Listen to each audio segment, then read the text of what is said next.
Hi, Intuitive viewers. Thank you for coming today. I have a very special guest with me today, and this I already explained to him this may go a little long because we actually have a lot of things in common, but he has a lot of things in common with you as well. So I want you to meet him. It's Rob Falgiano, and he is kind of a Renaissance man. Oh my He's gosh. a singer-songwriter. He wrote a fantastic book, and he is a spiritual seeker as well. So welcome, Rob, to the channel. Thank you, Kim. Oh my gosh. All these compliments right off the bat. I am blushing already. Well, I told you before we started, and I'm going to say it to your viewers, you are a celebrity to me and probably to a lot of your viewers because I watch you and all the other fine folks all the time. So this is really, this is an honor. Thank you. You're welcome, Rob. And checks in the post, as they say, checks in the mail. And thank you for doing the hard work of going down into that energy too all the time. Oh my God. You guys got us through 2020. I think I speak for the audience when I'm serious. And likewise, because being able to focus on the channel and getting feedback from people, that was, it was very much two ways. So I absolutely, I thank you also, and I'm happy. I wasn't happy to do it, but I felt like I should, and I felt glad. I'm glad that I did. So, but yeah. So blah, that's over. Black. So Rob, I kind of want to start with your book. Your book has an irreverent title, but it's called God Laughs at Dirty Jokes. Yeah, of course I got There it is. There's the copy. There's only one copy, right? Yeah, that's it. That's it. Sorry. $2,000, and that's the end of the sale. And you can see him read some chapters, which is also entertaining, on his channel. So, and Rob, what is your channel called? It's just under my own name. Okay. So Rob Falgiano, if you just look me up. Yeah, it's an unusual book. It is a bit irreverent. So I'll just warn everybody, it is a book about spirit. It's not necessarily for everybody. It actually has some adult content, I would say.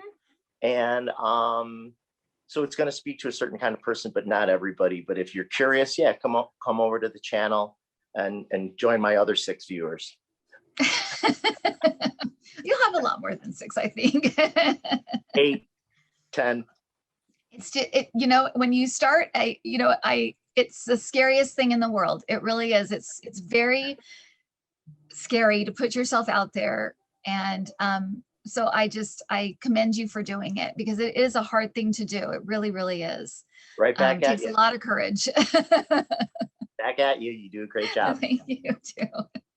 Okay, so now your book, it's interesting because it starts with kind of who you were before this one kind of major spiritual breakthrough experience, which is also very unusual. But why don't you tell people a little bit about who you were before, what your, how you thought about spirituality, and kind of who you were before the incident.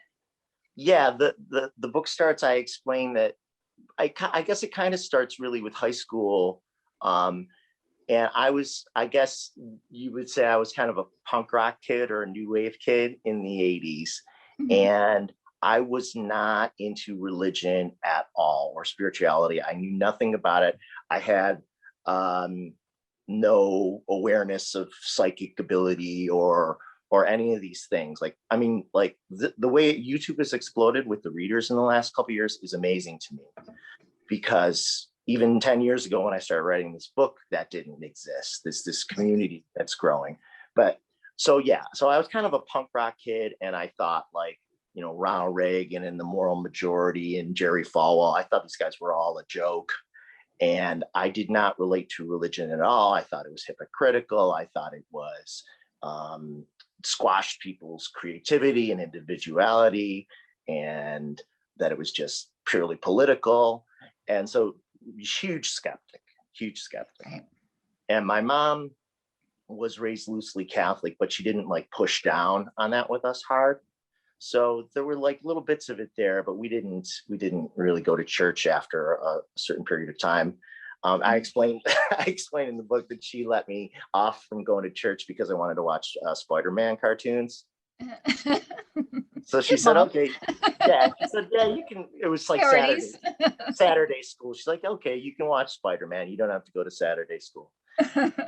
So I had a whole worldview, a concept, and like I got into music in high school and started writing songs, and they were from sort of like a left wing kind of alternative subculture, punk rock kind of point of view. I liked bands from the 80s like the Smiths and New Order and The Cure, where there was even some like sort of like gender kind of play and sexual ambiguity and things, even though I identify as heterosexual, and so all of that stuff. But then basically I'm living this life with my mom and my brother are like my closest friends too. And then there's this thing that happens that is in the first chapter in 97 that blows my mind and blows all of my beliefs out of the water. And how old were you when this incident happens? Yeah, it was 1997 and I was 26. Okay. So you have kind of a long span of who you think you are at that point. Yes. And pretty solid. And by 26, you've gotten past the teenage questioning years. So you're into your full on adulthood and you pretty much know what you think you know, right? Yeah. Right. Okay. Yeah, basically. Yeah. And like I'm a creative person, so I'm and we were talking about it, before you started the video, like that music, that creative endeavor has crossover with spirituality, but I didn't think of it that way at the time. When I would write songs and things like that, I would just think, oh, like this is just exciting energy. Whereas now I think of songwriting and what I do as more connected to spirit, to the great whole. But I probably shouldn't prolong the suspense about what happened in 97. Yeah, exactly. Yeah. Tell us about the incident. Pull me back on track at any time. I'm very good at tangents. That's okay. So what happened was, and I have told the story a bunch of times, but I was at home. It was the middle of winter here in Buffalo, suburbs of Buffalo at the time. Now I live downtown, and I was in my bathrobe on the couch in the afternoon, sunny day, pretty outside, nice mood, like not like nighttime scary, darkness. It was middle of the afternoon. I'm watching TV and I'm watching, I think Maury or something like that. One of those shows, right? Which I don't normally watch. Yeah. And they have people on who are discussing near death experiences and like what happened to them after and how they changed and all of the typical stories were heard about people who saw lights and tunnels and things like that. And then there was a woman who talked about how now she shorts out computers with her like electrical field and all this stuff. And for whatever reason, just for a split second, I just thought to myself, I wonder if there really is an afterlife. Like it was an honest question that I didn't realize I was asking to anybody but myself. Right. And then I got an answer immediately. Not a I got what happened was I felt the name Justin in my head. Okay. It was like hearing it, but it was more felt. So I guess maybe telepathic. In your mind's ear. Yeah. And Justin was my mom's, I'm her firstborn. Justin was my mom's second born son. And he died just a couple hours after childbirth. He was very premature. And then I also have my brother Steve came 3 years after Justin. So Justin died in 74. And as soon as I heard that name, someone unseen started tickling me. And it is just like what it is exactly how it sounds. They're tickling me and I start just laughing like, oh my God, I'm being tickled. And I'm like, and it's funny and fun and playful and joyful and like loving. And I fall off the couch because I'm laughing so hard. And at the same time that this is happening, I start to have this feeling that I can only describe as like absolute knowing. Like, you know how we doubt like some of our beliefs or some of our thoughts in our mind, like we question our thoughts in our mind a lot. It was like, I might have even said this in the book, it was like being like dipped in truth. Like somebody pulled a curtain and said, hey, guess what? This is all absolutely real. It's beautiful. It's super loving. It's super joyful. Here's that love. Okay. And I was immersed in it. And it was so moving. Like I was crying and, you know, moved me to tears. And this presence stayed with me intermittently for like 90 minutes. And like, I would be like, okay, like you got to take it easy because I need to breathe. And like, but the playfulness and the energy. And then I called my mom on the phone at one point and I was telling her, and she was like, wow, but she believed because she'd had her own experiences. And so that's kind of like, that's how the book kicks off. It kicks off, it kicks over my world and introduces me to what's, as far as I can tell, what I feel is really going on. So, but my beliefs didn't change exactly overnight. They started to slowly evolve and morph, and then more things happen. And then that's kind of how the book came to be, because I was at first just writing down these events so as not to forget them. It wasn't really intended to be a book. I started it 10 years ago. And then at some point I had so much stuff. I was like, you know what? I think I'm writing a book, but I didn't know that I was going to put it out or what I was going to do with it until it was literally like almost in my hands, because that's kind of like how I am as a creative person. Like I only want to do things for the absolute right reasons creatively.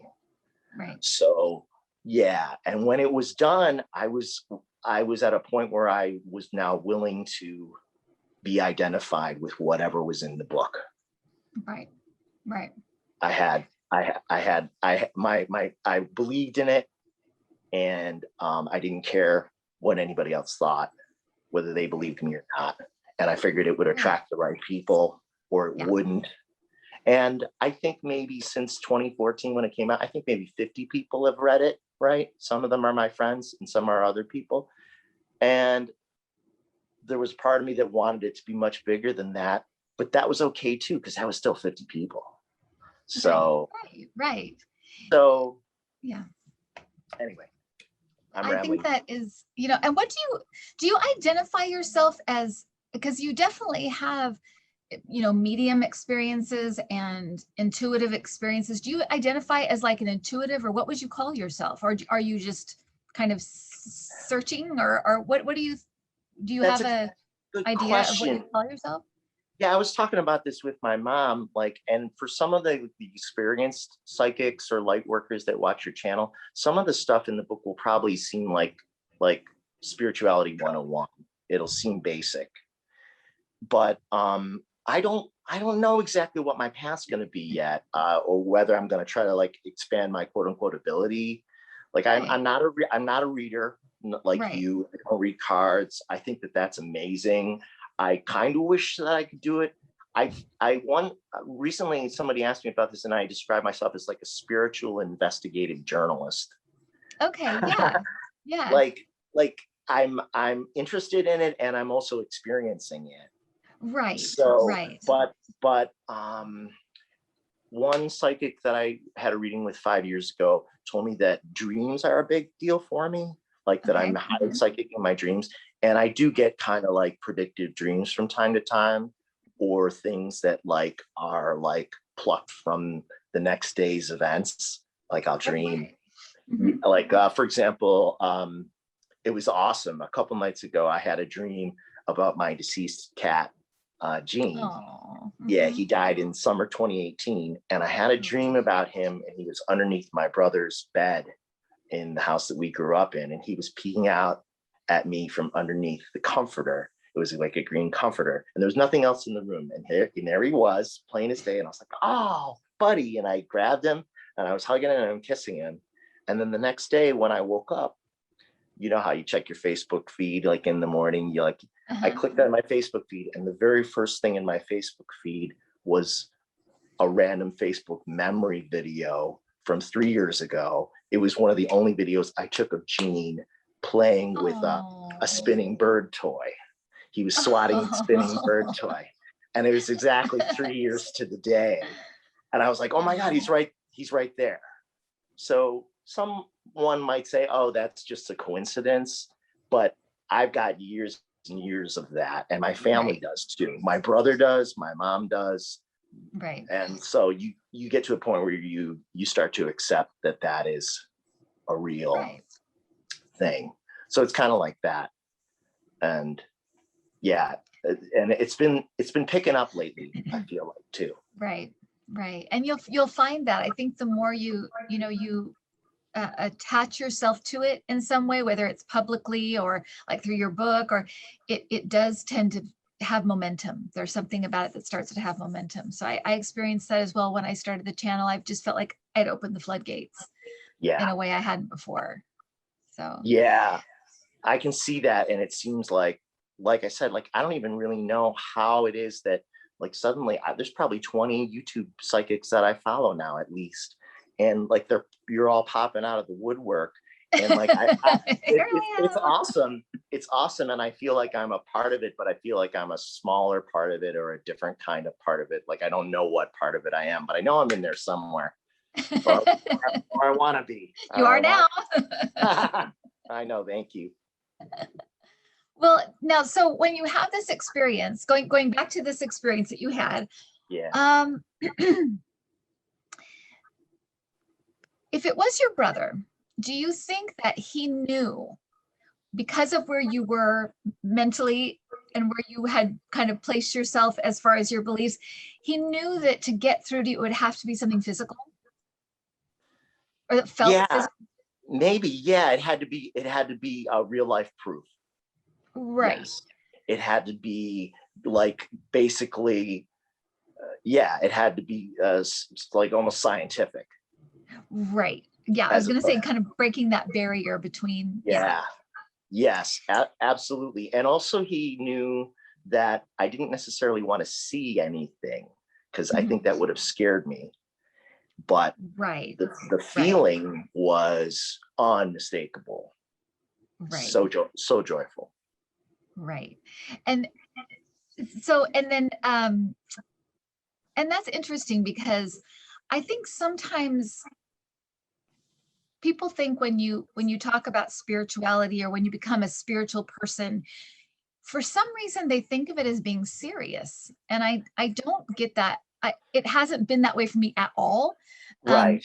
My life has become so much lighter, so much more joyful, so much more fun. Everything kind of has levity. Nothing feels really, I mean, there are intense moments or, we all experience difficult experiences, but everything is just a little lighter. And so, where do you think that comes from? Do you think that comes from just because of, the deeper, more spiritual thinkers that seem more serious, or does it come from organized religion? Or where do you think that comes from, that idea that you have to be pious and kind of serious? It's a great question.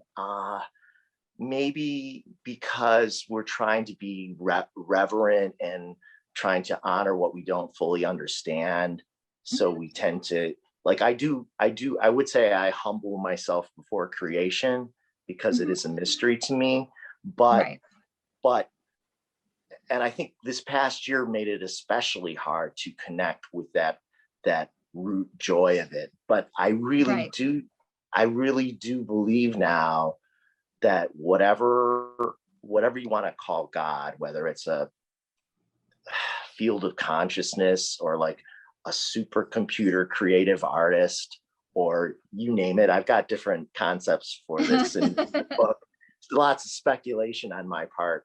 But somehow love and play and joy and magic like are the foundation of it. So yes, like, and my upbringing, like before the tickling event, like with my brother, like Steve, we were both way into music and way into, like, I guess you'd say almost like say counterculture. Like we just Mhm. made fun of everything. We made Yeah. fun of everything. We joked about everything. We would say we still, my brother and I still we will say the worst things to each other for a laugh, like Dave Chappelle level, Right. like terrible things you would never want to hear anybody hear you say, but you know that that person understands you and Right. that they will laugh. And sometimes Right. my poor mom is just shaking her head, and she's funny. She's funny too. She's funny too. But like, yeah, I absolutely agree. And that was why, like, I wrote to you and I wrote to Danny Shea, and thank you to Danny too, because he put my first video, my first book reading video, on his community feed. So I really appreciate that. It was really nice of him. And it may be that, like, again, I don't know, like, I don't know who the audience is, but I hope, yeah, that I hope part of the message is that, yeah, like this love thing, this fun thing, like, Right. as much as is possible, that's part of why we're here for sure. Right. And Right. it's not just all serious. It's not like there's a time for that. I mean, life is hard enough. Okay. Right. So there's a time for that. We know when we have to buckle down, and this whole year has been buckling down. I mean, we are getting it handed to us. Yeah, we've been getting handed it to us. But I'm already starting to feel those bubblings of like when things open up more. And I hope that what the net result is that we're all like so much more appreciative of just everything. And yeah, that will be lighter too. Right. I think that's true. And I think, you know, the more that I think about this period of time, the more I think that it was necessary, because I think people were losing sight of what they wanted. I think their priorities were kind of messed up. You know, people were just going, and the world was changing so rapidly with all the electronics and the Facebook and the, social media and that kind of stuff. And I think it was like it was building to you could feel it kind of building to something. And when everything just locked down, it really was I think it was necessary in a lot of ways. Yeah, Do you think so now? Do you think, looking yeah, back, that a lot of this was kind of like it was for something? inevitable. Yeah, I feel like it Yeah. was inevitable. Yeah. And I actually agree with what Marianne from Revealing Light said in one of her videos, maybe even, I don't know, close to a year ago, like that we, the collective, like this is a strange thought maybe to some people, we manifested it. We knew the collective, we needed to put the brakes on the direction of the whole world, everything, and definitely not to get like too preachy, but like everything, environment, yeah, you name it, our priorities, all of it, kind of Right. do for a little bit of a re-examine, and everybody had to deal with that in their isolation. Absolutely. And yeah, absolutely. And that concept, I read that in, do you know the Seth materials, like Seth Speaks and that stuff? Oh, you'd find it fascinating, but it's basically an entity that this woman in the 70s channeled. Okay. And in it, he has a whole book about mass events. And he talks about plagues and things like that being a form of protest. That he uses the Black Death as being like one of those protests where the living conditions got so horrible, and it was when they couldn't get change in the government, there was this like a mass protest through death. And so that is a really interesting concept and a really interesting idea, but it reminds me of what you're saying that Marianne said, because it's the same kind of thing where it is almost like, okay, we're stopping this, we're collectively deciding no more. Yeah, but yeah, you'd really be interested in those materials, so you should read them definitely, and It does anyone should. it does sound a little familiar, and it reminds me of your sister's channelings, which I've really Yes, enjoyed too. yeah, Those are really great. yeah, it's very interesting, but yeah, so, and you kind of go into in the book, you kind of if we move forward, and I'm not done with it because it's a very easy read, because you do talk about like Nietzsche and Norman Mailer, and you talk about different, heavier, things, but it's all put in a very readable, easy to understand way. Good. Luckily Thank for you. me. Thank Um, you. For me too. For me too. I top out somewhere, I my intelligence tops out. I can't read these words I don't understand. Right. I'm very a simple gal. Yeah. So Yeah. but I love it all. And I Thank you. also really appreciated a lot of the and again, not a forte of mine at all, but all the science stuff that you kind of talk about through a kind of a channeling of April. Oh, right. This kind of entity, and this is with your brother, right? Yeah. Well, yeah, Okay. that was a different thing that I recorded. It was something that we only did once. Well, my brother, there's so much great stuff I could say about my brother. He's just the best. But he's basically, the way I describe it is, he's a kind of a non-practicing medium. Like Mhm. when this thing opened up for me, it also kind of opened up for him and my mom at the same time. We all started getting little things and crossing over each other, Right. which was part of the fun of writing the book too, because it was like kind of a family story too. Right. But yeah, there was one time where I was on the phone with my brother. I was at work and I phoned him for some reason, and then suddenly he realized there was a presence there who called herself April, and who we were able to ask some questions. Like my brother was, like you describe yourself as the phone. My Mhm. brother acted as the phone while we were on the phone, and Right.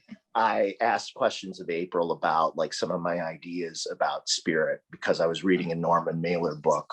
I think it was his last book that dealt with like this idea of a spiritual war on Earth Mhm. between Mhm. the greater forces of light and darkness. Right. And so I said, was Mailer, was like, is this real? Was he channeling something that's real? And Mhm. April explained through my brother that it was allegorical, that yes, Mhm. it had some truth in it, and then other things. And then it had so happened that I had written a couple of songs with the name April in them. And then Mhm. I had asked her whether, like, was that you, like him? And she said, well, maybe I was in there somewhere, but not directly. And that's like the only time we heard from April. But the thing that the thing that sticks out for me from that chapter that I haven't thought about in a while is April claimed to be the original tickler in chapter 1. Oh, interesting. Okay. Yeah, but I don't know about that. So there's some mystery aspects to even the story that I told. I All hope that right. won't I hope that won't be too dissatisfying for people. But I will say that regardless of who the first tickler was, Justin, our brother on the other side, has been to see Steve, my brother on this side, so many times, Right. so many times. And there's some of those stories in that book, and I'm working on a second book that has even more of that. And those stories are like kind of awesome too, because Justin even went out and got my cat Gene when he died, because I Oh. asked, when Gene died, the day that he died, I took him to the vet and he had to be put down. I Mhm. was on the way home with him, and I was going to bury him in the backyard. And my mom came by to help me with that. Oops, don't tell anybody that. Anyway, uh, I was crying a bit on the way home, and I said, Justin, please go get Gene. Okay. And he Mhm. hadn't eaten very much in the last couple of weeks of his life because he was getting sick. Um, and later that night, Justin came to see my brother Steve in a vision. And in the vision, Gene, my cat, was on Justin's lap, and he Oh. was feeding him, and he had the bowl, And Justin was like, he's going to town because he's so hungry because he hasn't eaten for 2 weeks. Right. But the best part is this. Justin held up cans of cat food so that Steve could see them. And Steve was able to read the label, and it was Fancy Feast, and it was a green can. And that is exactly the food that I fed him when he was alive. My brother Steve had no way of knowing that in advance. Right. So that detail is, again, your proof. Right. And then just the notion that our pets go on too, that all of this, we survive it, you know, all of our loved ones are there, all our pets are there. Somehow this magic is real. Right. Did I answer your question, or did I? You did. Answer 10 other questions? Well, we talked about April, and I was the thing I was wondering about with that kind of entity, or that conversation that you had through your brother, you know, and there's a lot to this. I mean, because it's like she took, you know, credit for the tickling incident. Yeah. It could be that it was her working with your brother to help it happen. It could be a very difficult thing to do a physical, you know, it could be a lot of things. So it's not like, that's a great point. And, you know, we can't, there's so much to this that it's very hard to, you know everything. So, but when you had that conversation, it kind of went into the science of all of this. And that's what I was going to ask you, because this time I feel like there's a couple of things I kind of feel like I know that are happening. One is that we're all kind of becoming aware that we have a spirit. There's something else in here that's more than us, that's connected to something greater. And that connects all of us too. Yes. That, but also that science and paranormal are merging. And we're witnessing that. That's part of what we're witnessing. You witness it. I always talk about the ghost shows, because I always think how great the technology is getting, where they can hear voices and they can see stick figures and they can all of this stuff. And so I was going to ask you about that conversation you had with April, because she talks about science, which was so interesting to me, because it was a paranormal, you know, a experience, talking all about science. So it was perfectly merging those two things. So do you think that's what's happening now as well? Yes, I do. And there's definitely stuff in the book about that, and in the next one too. And like, there's so much weirdness in physics, and physicists are starting to admit that the weirdness, they can't resolve the weirdness without an X factor explanation. But we know what the X factor is, but they don't yet. But I think that in time, there's going to just be more of those people, the physicists, because like if you take quantum mechanics is really, really odd. Like, electrons in an atom are nowhere and everywhere at once, and they don't have a position in an atom until they're observed by an intelligence. You know, they know this in the lab. So, and then when electrons pop in and out of atoms, like they go from one spot to another in an atom faster than light speed. Like, so that defies physics as we understand it. It's a quantum communication that is immediate. And we see this in spirit, because we are all connected in spirit. When you think of someone and then they call you, that to me is the quantum connection. Through that, it's scientific, but it's also magical, because you're thinking of them. Your thought is energy. It leaves your mind, it leaves your body, it goes to its object. The object, if they have the kind of receiver that works, that hears the message, goes, oh, so and so, and then they call you. And it's backed up in quantum physics, because they can take particles, they know how to, it's even stuff I don't fully understand, but I understand it just enough. They're able to like entangle particles with each other, right? Particles, like, you know, and then they entangle them. And then once they entangle them, it's usually like a freezing process, basically, kind of. those particles now have a relationship, so that when you separate them after your experiment is over, and you take, because I think they did this, they took particles to the space station that had been entangled with particles on Earth, and then they manipulated them from the space station, and they responded on Earth in kind because they were entangled, they were related. They spun them in one direction, and then they spun in the opposite direction in their other location.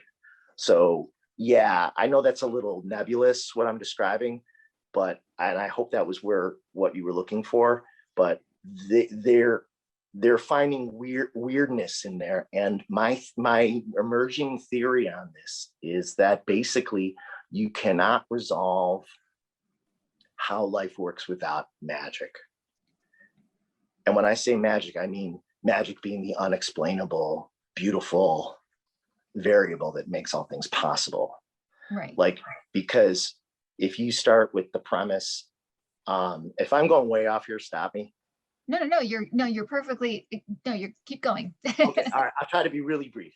But I have this concept, I've had this concept for a while that I'm working into the second book a little more than the first, but it's in the first one too, that no one can resolve the paradox of existence, by which I mean there is either a God or there isn't a God that creates everything, right? If there is a God, how can God exist?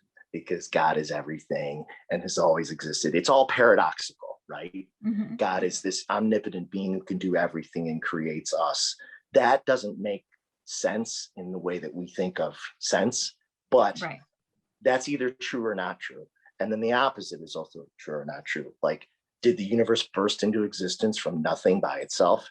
Completely paradoxical idea, not supported by science. So one of those things is true. I think that it's God. Right. But since one of those things is true, you have a magical cause for all of creation.